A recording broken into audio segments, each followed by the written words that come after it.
Hi everyone, this is Cus Fragoso and I'm here with my friend Bambi Fields again. Hello. We had a chance to talk last time about raw milk, real Yes. food and other stuff. But there's obviously, you own a natural market. Yes. When you do that, it's because you care about other stuff too, right? About what do you care about? Why don't you tell us? I care about the stewardship of the ecosystems and the stewardship of humanity. Can you elaborate a little bit more? So the stewardship of the ecosystem means how God designed the environment to work as a closed cycle. So for example, when we talk about restorative and regenerative farming, we are talking about stewardship of the environment and the ecosystem. So instead of using chemicals to fertilize and instead of using chemicals to kill weeds, we actually use the environment itself in its symbiosis to do that. So, and that also includes parasites. So, for example, our raw milk vendor does this restorative and regenerative farming. So there are sequences of animals, and don't quote me on this because I'm not the farmer. I have the concept, but you would graze cows on the pasture until the grass is the appropriate height of grazed down. And then you would, for example, run chickens on that would eat the end parasites of the cows and fertilize the grass, and would also eat the insect larva that was not supposed to be there, while the other things like the decomposing manure are going into the ground also to fertilize the ground. And then after that, you would do goat or sheep, which do a different job for the ecosystem and which clean up other parasites. So each cycle of those means that you're cleaning up or have end hosts of the parasites for the other species of animals, as well as naturally fertilizing the grass. And then you go through and you reseed native grasses that might have been destroyed from overgrazing, and you seed seasonal grasses so that everything is doing its job to eliminate the use for chemicals, and you are actually restoring and maintaining a vibrant ecosystem that may have been damaged over time by practices that are not in alignment with the harmony of God's source's divine design. Okay, I love it. So this means that there's a divine design, as we call it. Everything happens perfect, right? Yes. And then we become humans. Yes. With our intelligence. Yes. And we start altering that perfect design, which eventually will tend to fix itself. And we can talk about that later, but okay, to understand that, it requires knowledge. Yes. I didn't know that, right? Yeah. You need to observe, you need to see what's happening in nature. So I have a first question. If we humans have this intelligence and we start designing stuff, yes, make life easier, where do we stop, or where do we because we can use technology. Yes, we're using technology right now to record this, but where do we stop so we know we're not altering so much? That's a fabulous question. So let's see, do we go forwards or backwards or sideways? So human beings are capable of sending and receiving. We are literally, our physical anatomy and our chemical and our chemical makeup is designed to function in a much broader and deeper way than we are using it right now. And some of the things that we have conceived of or decided or chosen in terms of what is civilized or advanced actually compromises our natural abilities. So, for example, artificial light damages some of our visual abilities. And that means like even fire and our olfactory abilities that we use to sense with. So the more we rely on things that we have designed, just like any muscle, you start to see atrophy with disuse. Just like any muscle, if you make a conscious choice to start reactivating and re-strengthening that muscle, you will start to see recovery. Now that might take generations and generations and generations, and we probably would not want to just rip off the Band-Aid of technology, but as long as we are becoming aware and making conscious choices about whether we want to reawaken and re-strengthen and wean ourselves off of not connecting with the full spectrum of our abilities, then we can make progress in a direction of reestablishing our full functioning in ways that we need less and less technology. So for example, if you look at the Gothic cathedrals, I will introduce then a concept called cymatics. And cymatics. Can you explain? Because my English is not great. So there is a concept that all sound, even sound that human beings think they can't hear, has a vibrational frequency. And so you probably, or your viewers might have seen musicians, and they take a speaker and they put a piece of paper with sand on the speaker, and then they play the music, and the sand dances into patterns. That is cymatics. Even if you cannot hear it. Yeah, it's vibration. So back to the Gothic cathedrals. Every structure, everything has its vibrational frequency. So they recorded the silence of the cathedrals. And I'm not entirely sure of the specifics on how many times they recorded it over itself and then played it back. But they recorded the silence of the cathedrals. And then they did the cymatics. And what they found was that the patterns created by the silence of the cathedrals matched the patterns of stained glass windows in the Gothic cathedrals. So we think that having less technology meant that people were miserable and uncivilized and all of these things. But if we were to back out of the sum of things that we're doing and reestablish the rest of our senses, basically, we might realize that we intuit or understand or can do way more than we thought was possible. And this actually goes back to the fact that we have 12 cranial nerves. And even a lot of people who go to medical school don't really understand what those 12 nerves do. They know the names of them, they know where they go, all these things. But like if we stop and question, if we have 12 nerves, why do we think we only have 5 or 6 senses? And this goes back to the teaching of, I believe was it Plato or Aristotle? I believe it was Aristotle, described 5 senses.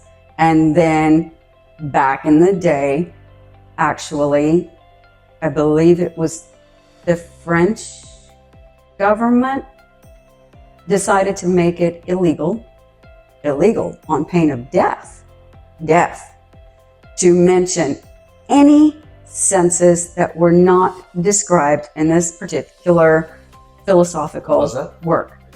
When was it? Oh, a long time. I would say in the early, maybe around the 1200s. Yes, what you said, super important. I'm loving this. Yeah. Because we believe we are smarter than 100,000 years ago, but they didn't have all these distractions. Right. We have today. Right. We have a lot.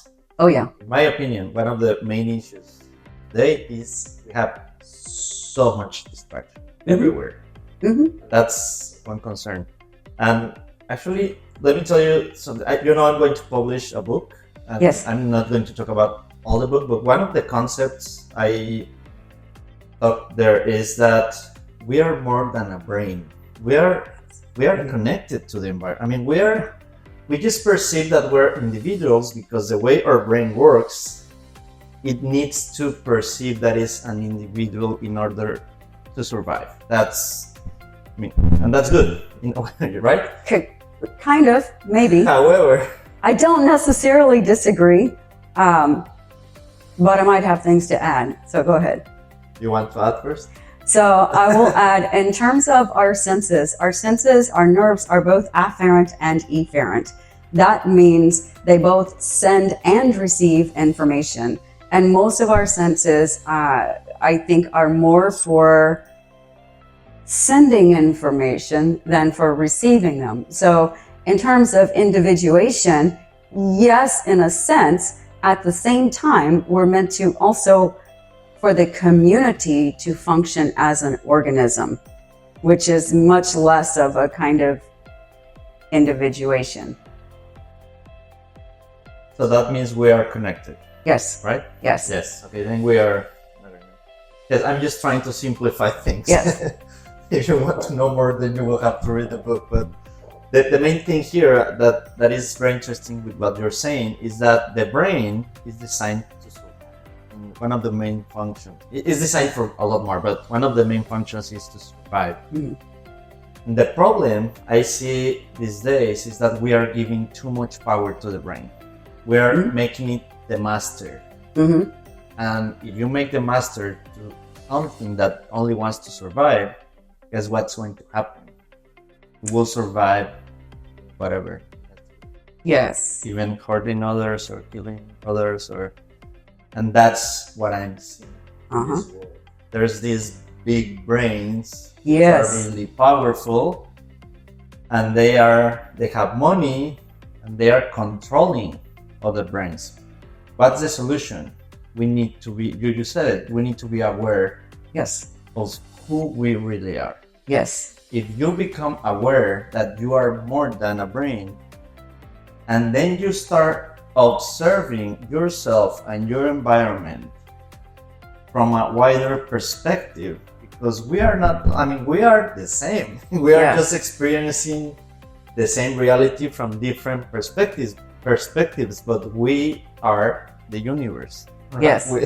Yes. And if you are not aware of that, then you will get so involved in the social media, in the media, whatever they put you in front that you will believe, and then you will forget about what you truly are. So I agree with you, and for me that's a calling, because we need to make a difference. Because if we don't change that and we don't create more awareness, I don't think we are too far from self-destroying ourselves.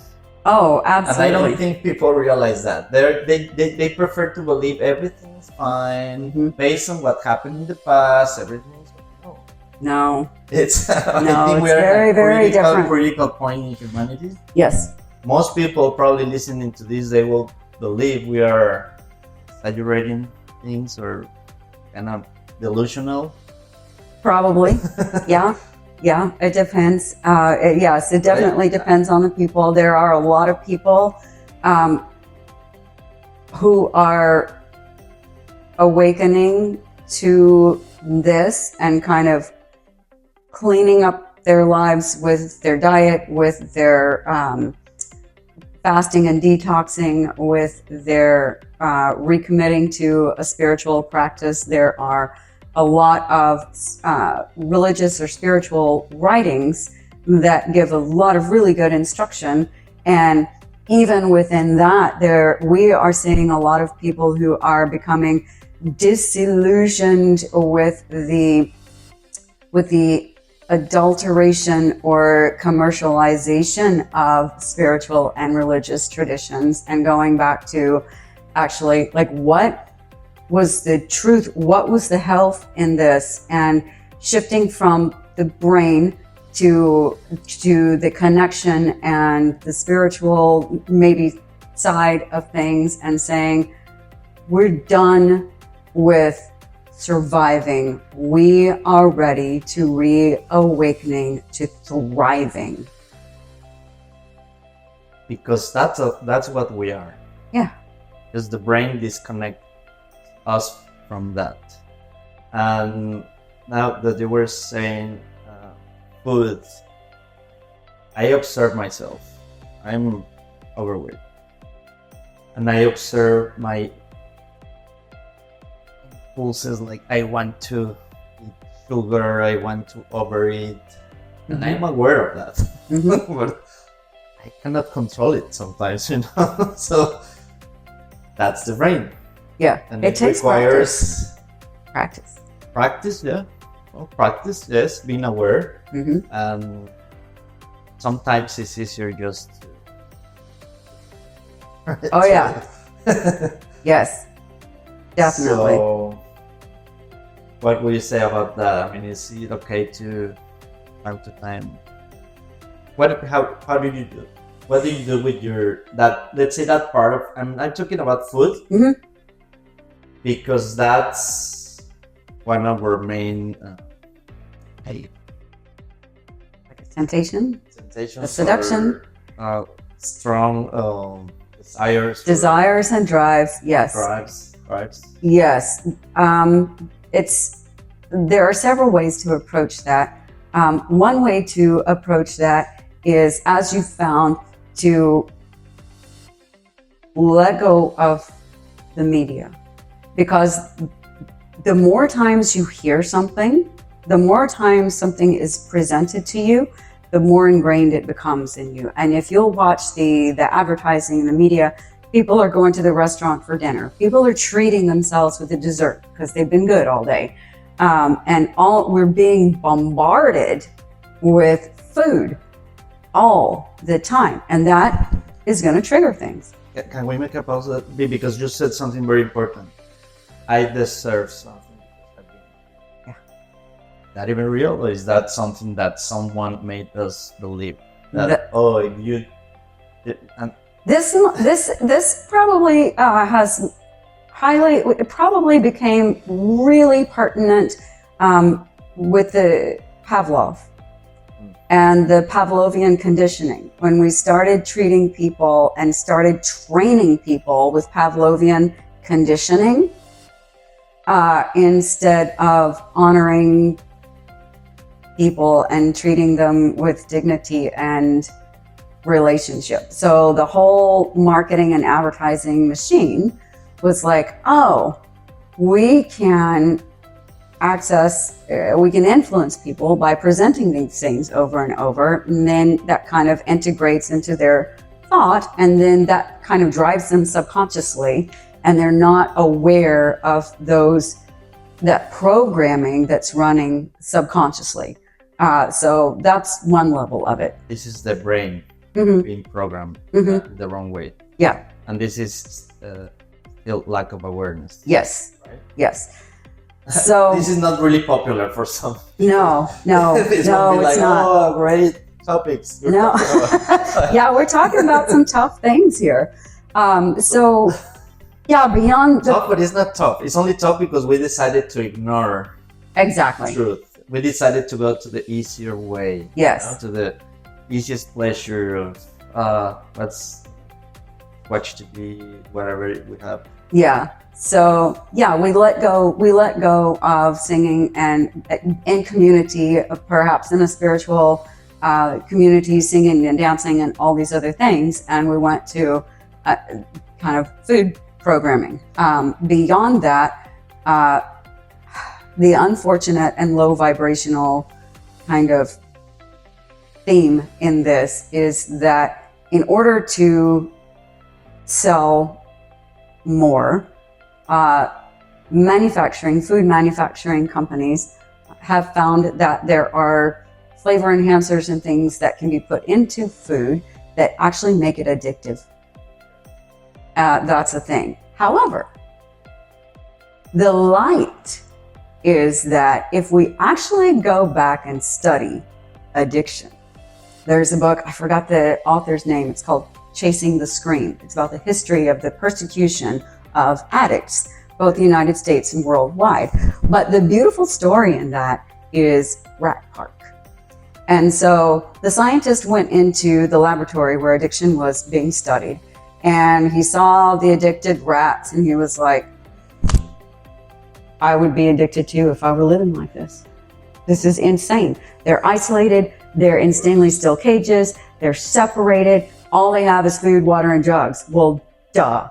So he designed a rat paradise. The right amount of space, the toys, the community, the access to each other, and he put food, drugs, and water. And guess what none of the rats did? None of them got addicted. And so he said, let me take one of these addicted rats and introduce it into a healthy community. And guess what happened?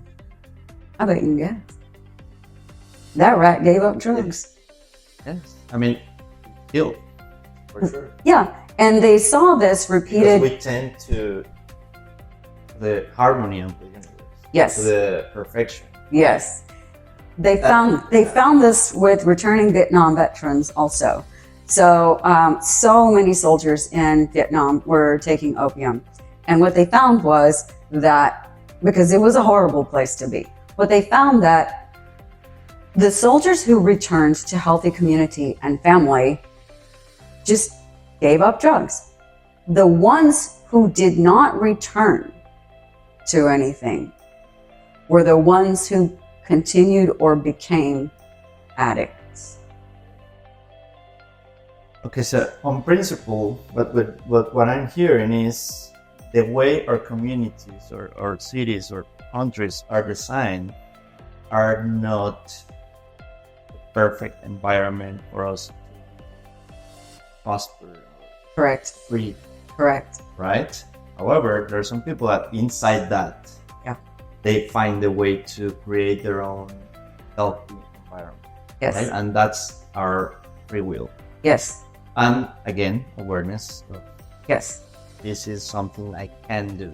Absolutely. I can do. Absolutely can. Just like you can go to you can start doing small exercises that start re-strengthening a muscle. You can start doing things that bring back your awareness, that bring back your connection, that reduce the cravings for the comfort, for the endorphins that these other things are doing.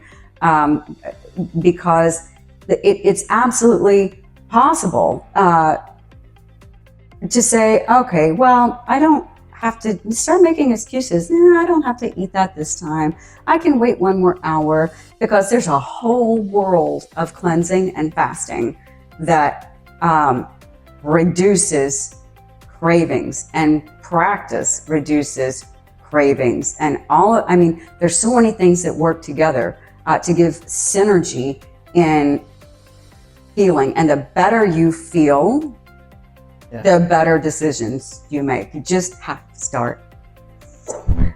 Yeah. And also one very important thing, in my opinion, is it doesn't have to be perfect all the time. For example, right now, I am passing through some personal difficult situations. One of my businesses is not great, so I could be like completely down. Right? Yeah. And depressed, but since I am aware, I'm not enjoying it. Right. This is not like, this is great. No. But I don't stop exercising. Right. And especially now, I know I have to exercise every day. I have to take care of my food, even though I'm not always do it, but I'm aware of that. So it is okay too. I mean, when you're passing through a difficult time, that you embrace that and there start somewhere, as you were saying. Absolutely. And trust that somewhere, at some point, if you keep doing the things right, things will get better. This is the most brilliant. It doesn't have to be perfect. Oh no. And it will never be perfect. No. But it's the most brilliant opportunity because I know a man who does a gratitude arc, and I learned so much from that. He had a very, very difficult childhood, and so he and people and we and everybody, you can start talking to the thoughts in your own mind and standing up to them and shifting your perspective, because the mind is such a powerful tool. So for example, if there is ever a place in your life that you say, wow, I was happy, that was awesome, there was anything that you enjoyed about that, start there and trace back until you find the worst thing that you thought ever happened to you. When you find the worst thing that you thought ever happened to you, remember and realize and recognize that you would never have had the most beautiful thing that you're thinking of in a moment without that horrible moment. That's the arc of gratitude. And now the other thing is talking yourself through it. So for example, the electricity went off, it was a hurricane, we unloaded all of the merchandisers. It took us hours to get the thousands and thousands of dollars of product into backup cold storage, and then the generator didn't work, and then the electricity came back on and literally within 2 hours after we got all the product unloaded. So the generators weren't on, so we loaded the product back into where it originally went for the next day of business and lost $100 worth of product, whereas if we had never moved anything, we would have lost nothing and done none of the work. That is the most fabulous celebration on the face of the planet. Why?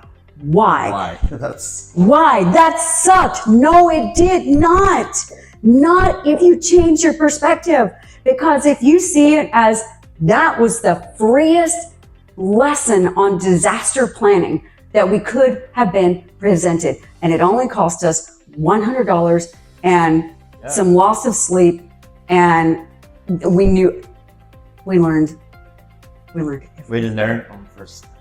Yeah. And that goes also back to, it doesn't have to be perfect. Like, what is perfect and what is success anyway? I mean, we are here to have a life experience.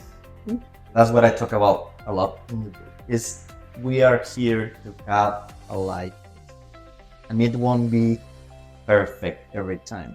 Perfect is what they sell us. Media and movies. Come on. How do you want to learn if you're always correct? That won't happen. So for me, that's why I don't like, this is very personal, but I don't like the word happiness, because happiness means like, oh, I got to happiness place, and no, I mean, better learn to live. Yes. And if that day is not going great, leave that. That's fine. Yes. Next day it will be another day, but the only thing you have the moment is this. Yes. As we are right now, it's great, but maybe later it won't be so great. Right. And that's what you have to focus on, experience. Yes. Well, have a good life experience. Oh yeah. Well, it's the labels that somebody else puts on a picture that you didn't draw, or an experience that you didn't choose the perspective on. So if you choose your perspective in any given moment, then you are much more empowered over saying, what not is the good, bad, right, wrong, perfect, not perfect, whatever label on this. But let's drill down to what is the pure potentiality of this, and what is my free will perspective on my choice of how I design this or perceive this, or what value judgments or values I place on this, and how many of other people's labels and other people's designs and other people's boxes can I get out of, so that I free up my resource of free will to live this life and say, I don't have to think. Who told me I had to think this is bad or wrong or not perfect or not happy? Who said that? Who said that? Oh, problem with that is that you will need to question a lot of things. We are taught not to question. Absolutely. They teach us to be obedient.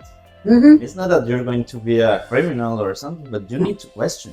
Oh, absolutely. Because the moment you don't question is you're assuming that everything that everyone is telling you is perfect. They are always correct. Yeah. That's not, we need to if that question. was the case, we would live in a perfect world too. Yeah. But it's not like that. No. So we need to, that's very important. And I hope schools or parents at their homes, they will teach their children to question more. Absolutely. That's very, very important. We've started trying to do that even here at the store. As something just set me off. Somebody walked in and they're like, is it grass-fed? And I said, yes. And they said, good, I'm going to buy it. And I was like, whoa. Wait. I am conscientious and I'm telling you the truth and I'm doing my homework, but you should not trust me. So we went and we posted a list of questions, things that people did not know that they did not know to ask. Like, whoa. I'm happy to provide a fabulous product and do my homework, but that was a moment of realization to me that we need to do more of leading people back, presenting, modeling, critical thinking, and asking questions to people. That happens to me sometimes, especially with people that I trust. Yeah. But still, it's okay to question. Yeah. You were talking earlier, and this will be an important topic. Hopefully, we don't get into trouble talking about this, but me, probably. You were talking about what they want to sell us. They want to do whatever they can do to sell us a product. Mm-hmm. They will put, because the competition is tough. Sometimes it's not that they want to damage you or to hurt people, but they have to deal with the competition and they have to somehow adapt. Yeah. I don't think that's a good enough excuse. Yeah. But some people will justify it like that, right? So I'm not sure if it's a question, but when you have these big companies that they are supposedly trying to help others, but they are truly just looking at their profit. Mm-hmm. Because I think that's what drives, especially this country, profit, right? Yeah. Yeah. What do you think? You don't have to answer. What do you think that is? What? Just speculating. What's on the brains? And I'm using this word brains, not people. Brains of those that are ruling those big companies or organizations, because they say they care about people. It makes a lot of money. Yeah. If I had to speak in terms of value-driven or value representative language, I would say At its most basic level, disconnection. They are disconnected with the other experiences of humanity, and that has led them to a hierarchical experience that the rest of the world has participated in feeding, that they should take care or can take care, or it's appropriate for them to make decisions about others and about the earth that some of the rest of us might think are more appropriate, left to more of the rest of us. Yeah, I liked it. I will say those are very sick brains. Yeah.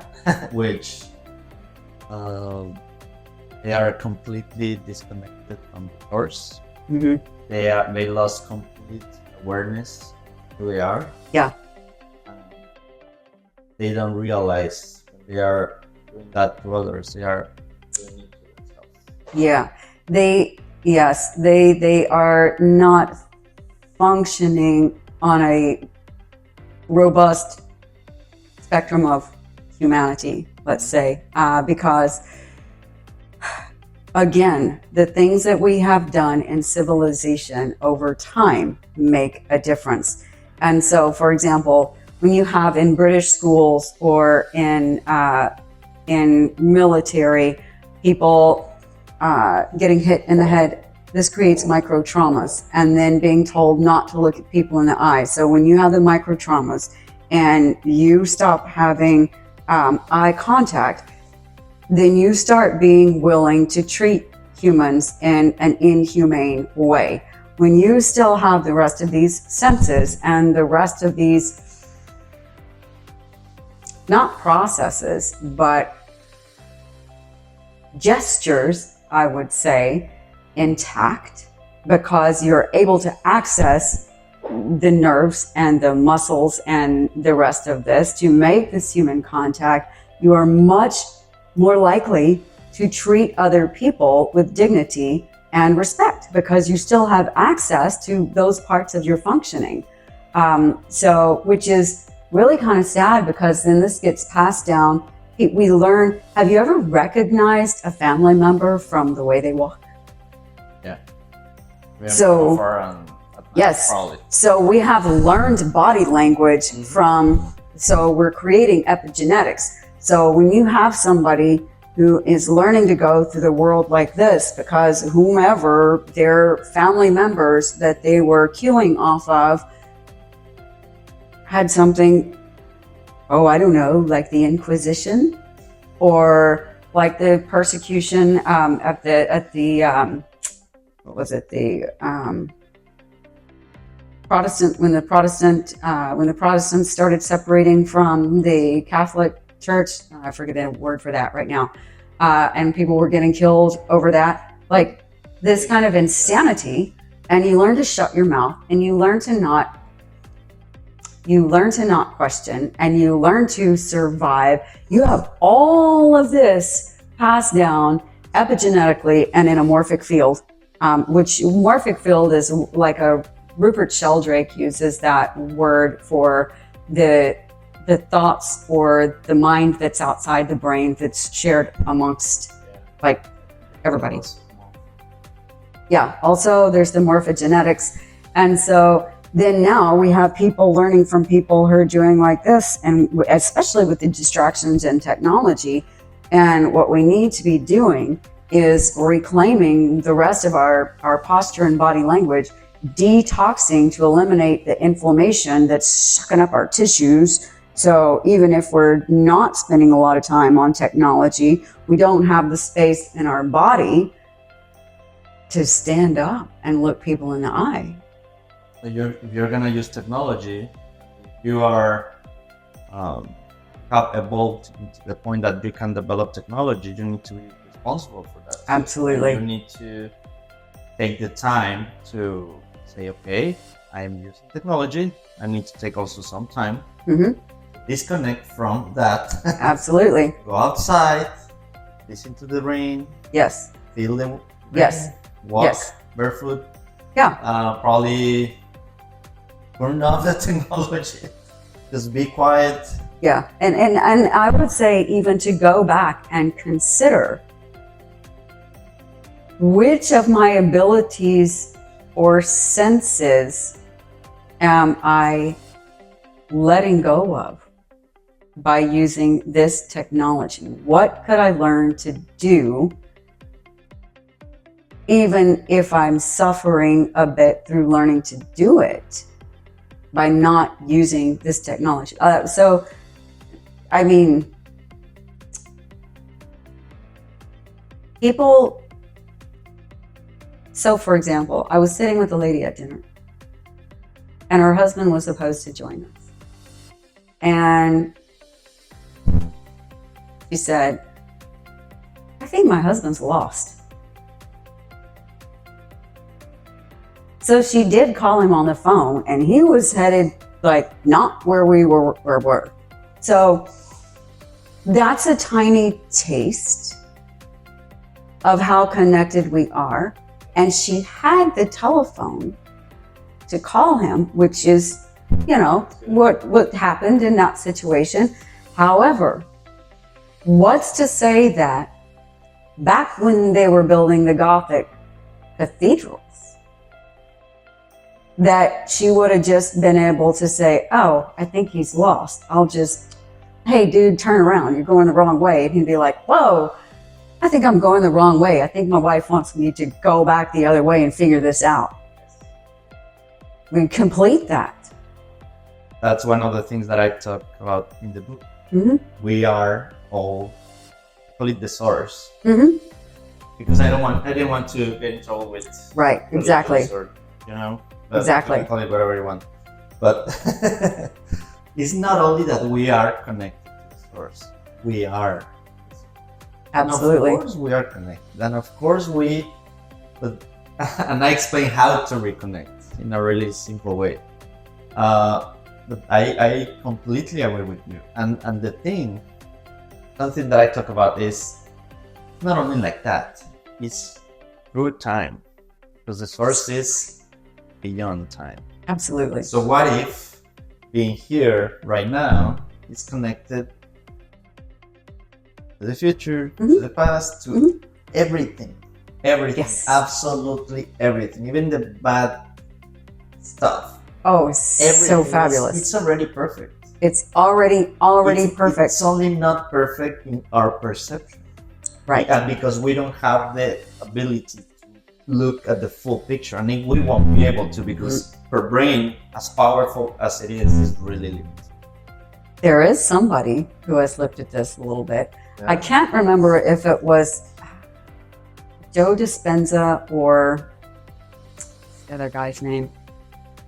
Not Bruce Lipton, but there are three people who do some similar work. Joe Dispenza, Bruce Lipton, and anyway, I hope the other guy's name comes to me. Let me know. Oh, yeah. Can you remember? Yeah, one of them did an experiment on patients, thousands of patients in the hospital with sepsis or blood poisoning.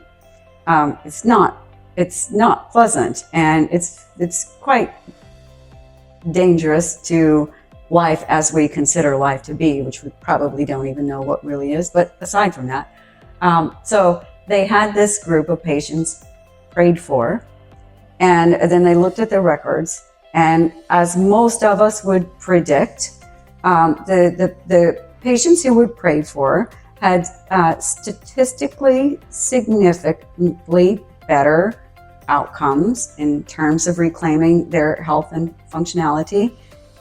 And then what they revealed was that the patients who were, this study was done 3-ish years after any of these patients were in the hospital. So these patients, let's just take, for example, the patients were in the hospital in 1997. The prayer and the study was done in the year 2000. So this speaks to your time is not what we think it is. Yeah. Because those numbers, those chronological times do not match up. I'm naturally very skeptic, and it's part of the questioning. And I wrote about it, and I haven't done an experiment, but I've done probably thousands of observations. Yeah. And it's not only me. I mean, if you really pay attention, it's happening all the time. Absolutely. But again, we are really distracted. Absolutely. So this will be like an invitation to remember who you are. Yes. You are a lot more than yes. What you think you are. Yes. And even though things are probably not going great, can everything change really fast? Really because fast. The source or universe has infinite power. Yes. But stops you from doing those changes. The rigidity. Yeah. Say that word? Rigidity. Of your brain. Yes. Yeah. Exactly. Right? Yeah. But we are more than that. Oh yeah. There are a lot of instruction manuals out there for, and I agree with you, and not delving into specific whatever, but so many religious and spiritual texts have instruction in them of have a relationship with source, or don't believe everything you see, or choose what you're seeing, or participate in what you are creating. I had such a fabulous talk with some people who are doing some vision training, and the guy who developed the program, can I say the name of the program? Okay, the name of the program is Iconics. Iconics, and it's Dr. Steve, and he goes by Dr. Steve, so I don't remember his last name right now, but he was telling us about the human nervous system and the anatomy of the human nervous system, and how similar hemoglobin and chlorophyll are, and how the dorsal and the ventral nerves in the body work, and how, if you look at it, the human body can actually produce light, and that's hidden inside. That's hidden inside to most observers' eyes. But the human body, actually, we are connected to source, is connected to light, produces light. And that is anatomically, scientifically, presentable. Everything is. Yeah. We are light, and we can call it all. Yes. And for me, love is the perfect order. It doesn't look order. It is. Yes. It will always tend to it. Oh, yes.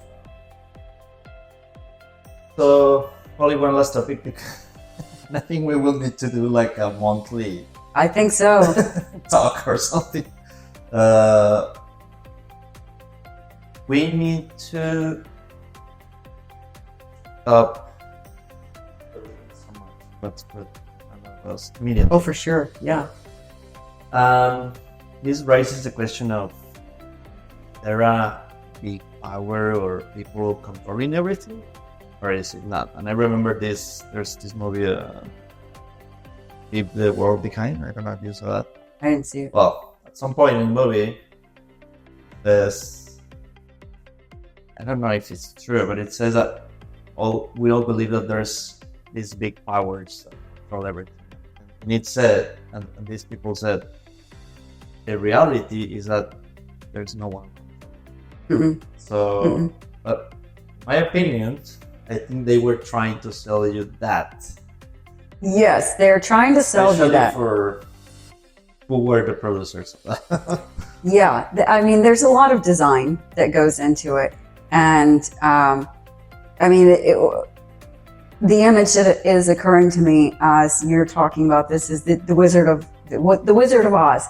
And so the wizard is this big, and then there's this tiny little person inside there pulling all the strings to make the wizard look big and scary and crazy. But when you go inside, it's like, what? It's this? And a lot of this is what we choose to empower and participate in. As long as we choose to participate in this, then this is the manifestation that we're going to see. So if I could throw a crazy number out there. So we've talked about 12 cranial nerves, and we've talked about more than 5 or 6 senses. So if you lay the math out, if you talk about people having access to 12 cranial nerves, and if you'll remember from math, 10 squared is 100, and 10 cubed is, or 10 to the third is 1,000, and 10 to the fourth is 10,000. The intelligence of 60 people is 960 to the 60th. A lot. A lot. 60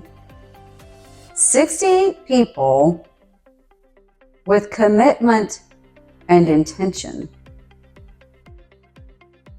I mean, just in a few minutes here talking, see what we're talking about.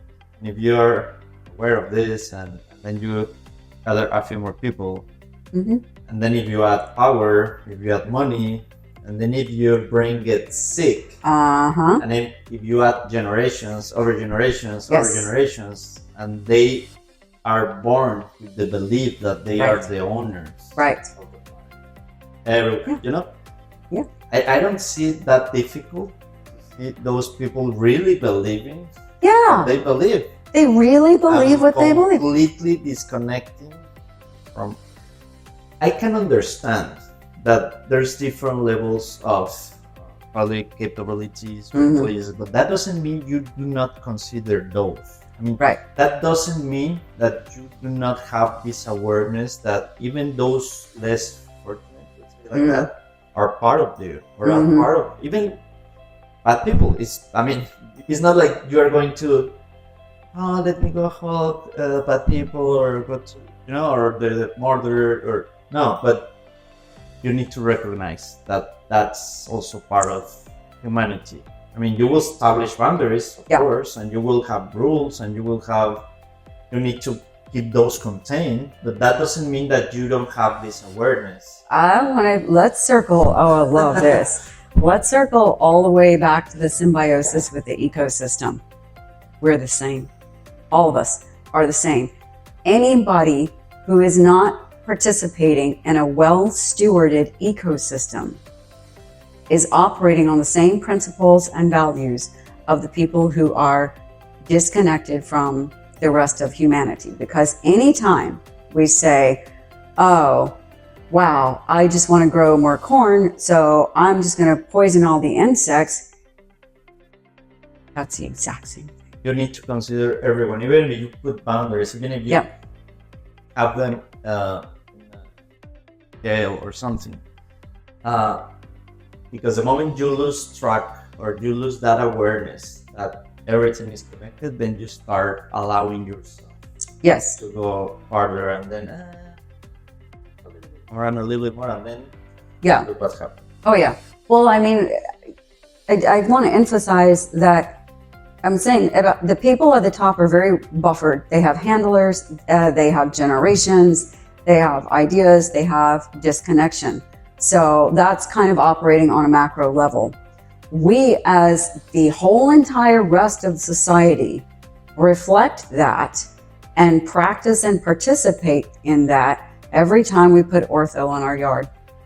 Can you repeat that, please? Because my English is not great. So we're starting with a macro level. The people who are very disconnected and have money, and it's been handed down, and they are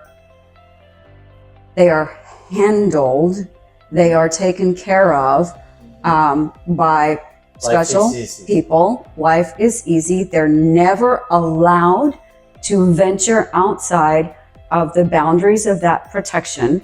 And so they don't have the same opportunity to access waking up as what we might think or ascribe. And that's the macro level. So what I'm saying is, on the micro level,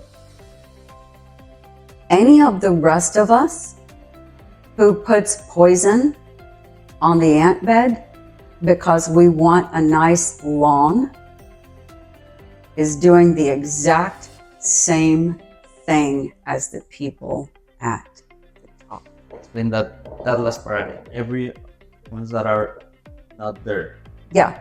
Everybody, all of the entire rest of us, every single person who puts a dangerous chemical or something to kill insects on their yard at home is doing the exact same behavior as the people at the top. So we cannot judge until we decide to change our perspective and participate in stewarding.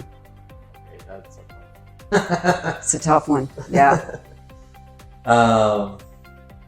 First, those people having an easy life, they probably could pretend that they understand what is struggling. Yeah. They could probably try to, that they are making this understand. They will need to go there. Yeah. Feel it, right? Yeah. And that's actually one of the things that I appreciate a lot in struggling lately. Absolutely. Because I was not struggling for a long time. I was like, what's it here? And now it's like, oh, it's not that easy. Right. And it's this like duality. It's like, yeah, oh my God, it's not easy, but I am aware and I'm observing myself. Yes. In the struggle. Yes. It's been really, I mean, it's not easy, but at the same time, it's like, what's wrong? Yeah. I was really disconnected from those people that came to me for help, and I was like, yeah, come on, you can do it. Yeah. And that's not what they need. I mean, no. They don't need someone that is doing great telling them, come on. Right. They need something else. It's both humbling. No, it's not. This experience is the gift. The struggling is the gift because it is both humbling and empowering, and it reconnects us with one another, and it teaches us about love, because part of unconditional love is not judging. It's taking the conditions off, and it's looking inside ourselves and saying, can I watch what I judge to be somebody else's suffering?